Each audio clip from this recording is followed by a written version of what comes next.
unless you ever listen.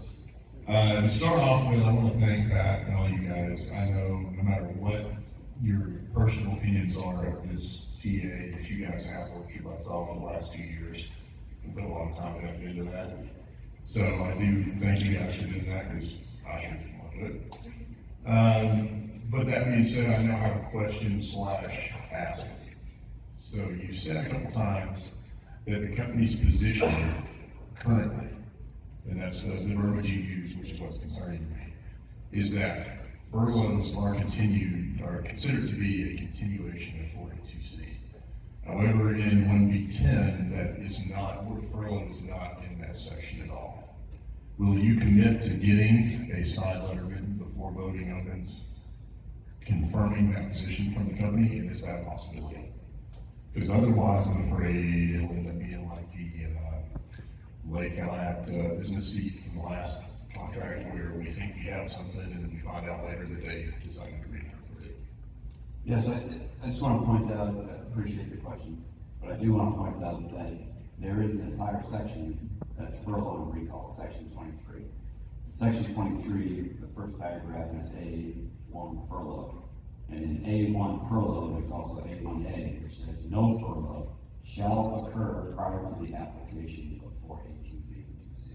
So that handles the process. You can't skip over those two and go straight to the furlough. So in the plain language, that's clear, it says it. So then if we follow kind of the path down to 482B, 482C language, when we say how will the company proceed in that manner, you really have to dig into both of those paragraphs, and you realize that from an operational standpoint, there's a lot of handcuffs that get put on the company. Just one of those to begin with is 85% of all the lines system-wide need to be constructed so that the lines are no more than 13 credit hours apart. And we have a significant difference today in our existing fleet between the 777 and 757 that makes that nearly impossible. The other thing, if you continue to read in there, and you process again down 482C, it also says that the company will publish a system bid to rebalance staffing among the crew position in the company's fleets. So that's another requirement within 482C, that the company has to do that. It's not an optional. So correct. The training that directly ties furlough as a separate or same step as 482C. There is nothing that I've been able to find so far that handcuffs or directly relates those two things. It could just as easily be misconstrued that there's 482B, 482C, and now furlough. And their opinion now is that 482C and furlough are the same or a continuation, but there's nothing that is a hard definition saying that the two are tied together, especially in the protection against furloughing or wet leasing. okay.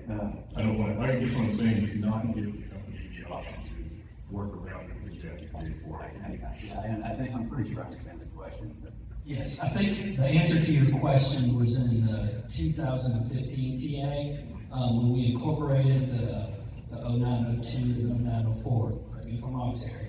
When we bargained the 482B and now the 482C, the company, there's a letter that was in the 2015 TA that was published. And the company's position was, if they are in 482C, they can furlough. Right. So you can still, the company's position is you can still be in 482C with the minimum bid period guarantee lower and still furlough. But is that letter still enforced here in UGA, right? Yes, it's just that any letter or letter agreement that was part of the 2015 or 2006 or the 1999 agreement, that just continues on. That is the company's formal position. All right. Well, Brian, if I could, just the last thing I want to point out in the scope section, hopefully, is paragraph D3.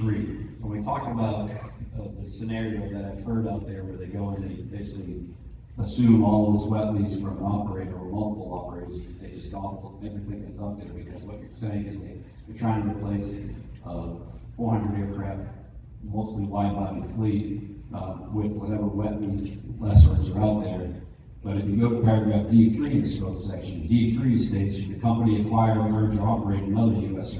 certificated airline or U.S. certificated air operator that employs pilots who operate aircraft with max takeoff gross weight greater than 60,000 pounds, then such pilots operating the aircraft above 60,000 pounds max takeoff gross weight scheduled to be retained, if any, shall be integrated into the FedEx master seniority list. So hopefully that handles we're gonna go and get every wet lease that's out there from a single company. If they do it, then paragraph 3 applies there, and they have to be added into our master seniority list. Therefore, they're back in the same situation they were before they started. Thanks. Okay, we'll take